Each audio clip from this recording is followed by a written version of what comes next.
একই জমি একই ধান, কিন্তু কারো ক্ষেত্রে ফলন বেশি, কারো ক্ষেত্রে ফলন কম। ঠিক এই জিনিসটাই আজকে বলবো। আসসালামু আলাইকুম, স্বাগতম সুজন এগ্রোতে। যারা যারা সুজন এগ্রোতে নিয়মিত ভিডিও দেখেন তাদেরকে আমার মন থেকে আন্তরিকভাবে ধন্যবাদ। তো যারা আজকে আমার এর পর্বে একটা প্রথম পর্ব দেওয়া হয়েছিল গরু ধান চাষের প্রথম পর্ব, আজকে আপনাদেরকে দ্বিতীয় পর্ব দেখার জন্য অনুরোধ করা হলো। আজকের যে বিষয়টা বলবো প্রিয় দর্শকরা, সেটা হচ্ছে জমি একই, একই ধান, কিন্তু কারো ক্ষেত্রে ফলন বেশি, কারো ক্ষেত্রে ফলন কম। এর মূল কারণ হচ্ছে আপনার চারা রোপণের সঠিক পদ্ধতি এবং চারার বয়স এবং কিভাবে আপনি রোপণ করবেন সেইগুলা কারো ভিন্নতা রয়েছে এবং কারো ঠিক রয়েছে। তো যারা যারা আপনি বুরু ক্ষেত আবাদ করেন তারা হয়তো অবশ্যই দেখে থাকবেন, কেউ লাইনে গোছা কাটবে আর কেউ আওড়া গোছা দিবে, যেটা আমাদের আঞ্চলিক ভাষায় বলে আওড়া, বা এলোমেলোভাবে। এই যে এলোমেলো দেয় সে ভাবে হয়তো যে তার হয়তো ফলন বেশি হবে, আপনার খেতে বেশি হালি লাগছে, মানে চারা রাখছে, তার মানে তার বেশি ফলন হবে। একটা জিনিস আসলে মজার বিষয় হচ্ছে যে আমাদের সেই আগের আমলে বাপ দাদা চাচারা যে এরকম চাষবাস করতো, আসলে এখন বাংলাদেশের সেই চাষাবাদ চলে না, আস্তে আস্তে আরও চলবে না। কারণ দিন যত যাইতেছে বিজ্ঞানীরা তত নতুন নতুন জাত উদ্ভাবন করতেছে, দেশের কৃষিটাকে আমূল পরিবর্তনের জন্য অনেক সুন্দর সুন্দর ধানের জাত উদ্ভাবন করতেছে।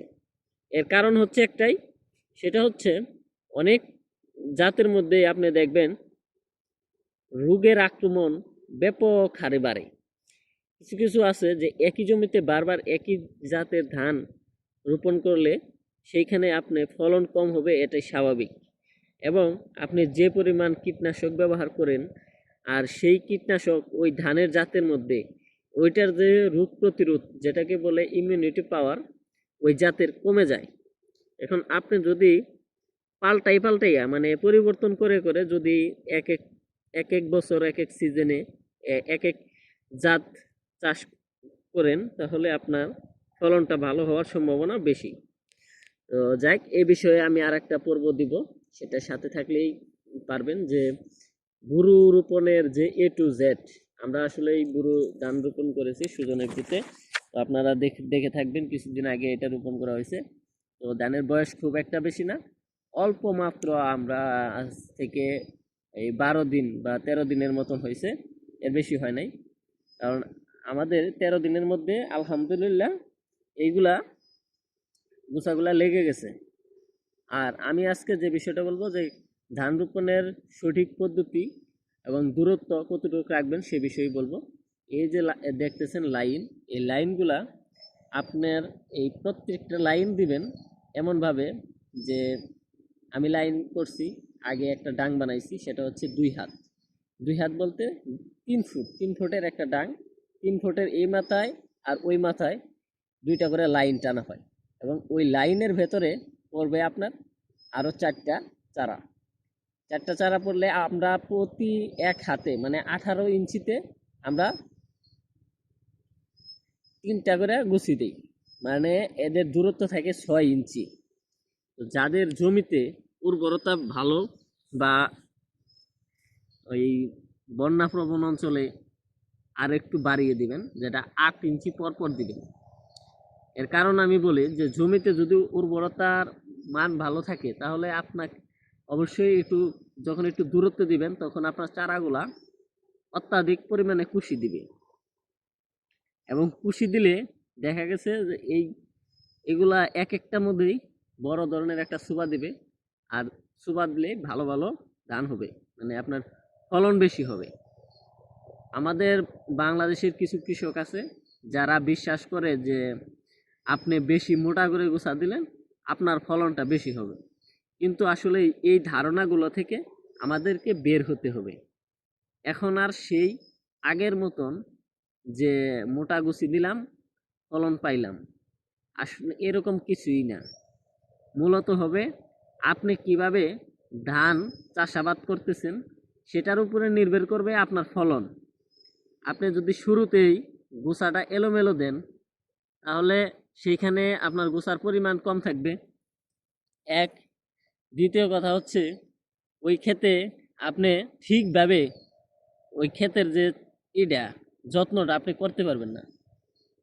আমি বলবো যে লাইনে গোছা দিলে কি কি উপকারিতা হয় সেটাও বলবো, আর লাইনে গোছা না দিলে কি কি অপকারিতা হয় সেটাও কয়েকটা কারণ আমি বলবো। তার মধ্যে লাইনে গোছা দিলে আপনার ক্ষেতটা যে আপনি হাঁটাচলা করবেন, কীটনাশক দিবেন বা ক্ষেত নিড়ানি দিবেন, সমস্ত কিছুই আপনার কাজের একটা সুবিধা হবে। আবার দ্বিতীয় কথা হচ্ছে যে ধান দেখা গেছে 1 থেকে 1.5 মাস বয়স হলেই তখন কিন্তু গোছাটা মোটা হয়ে যায়, সেইখানে কিন্তু বাতাস চলাচল করে না। আর দ্বিতীয় কথা হচ্ছে সূর্যের আলো ঠিকভাবে খেতে পৌঁছায় না। আর খেতে যদি সূর্যের আলো ঠিকভাবে না পৌঁছায় তাহলে আপনার গাছগুলা বড়ও হবে না।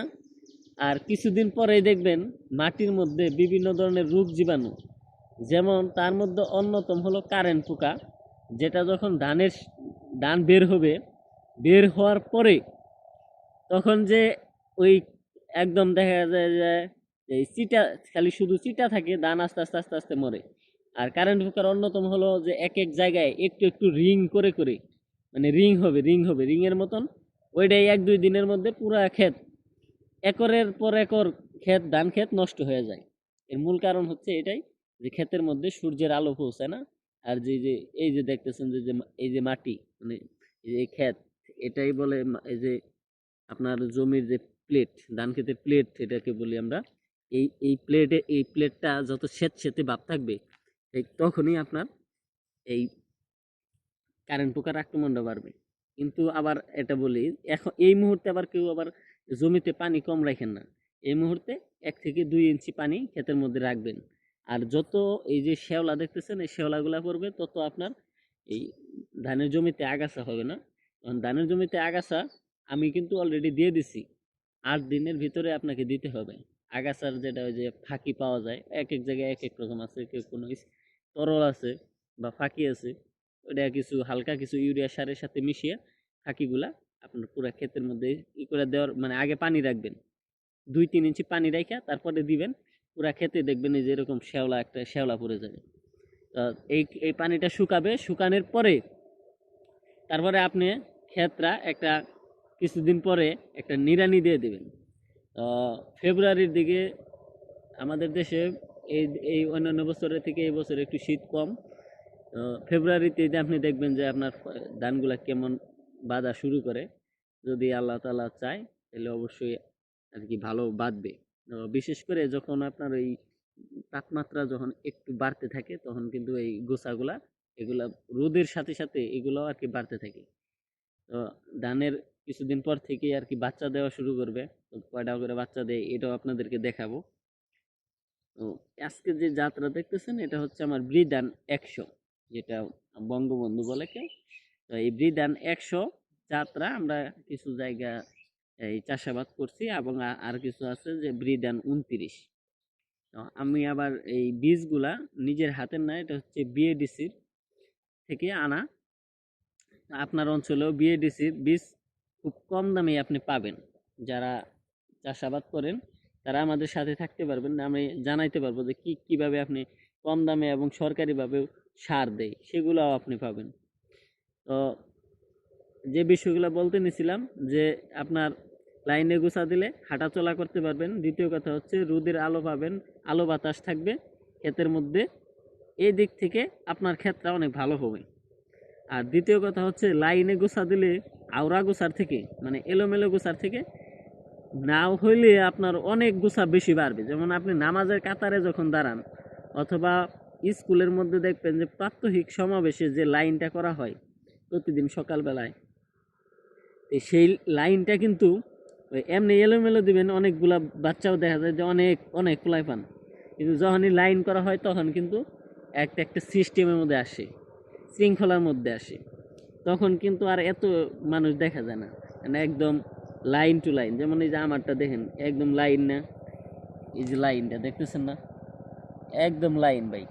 তো এইভাবে যারা লাইনে গোছা কাটবেন তাদের জন্য অনেক উপকারিতা। আর অপকারিতা যেটা সেটা হলো আওড়া গোছা দিলে রোদের আলো যাবে না, ফলন কম হবে এবং হাঁটাচলা করতে পারবেন না, ক্ষেত নিড়ানিতে সমস্যা হবে, মানে ক্ষেত যে নিড়ানি করবে তখন কিন্তু অনেক কষ্ট হবে।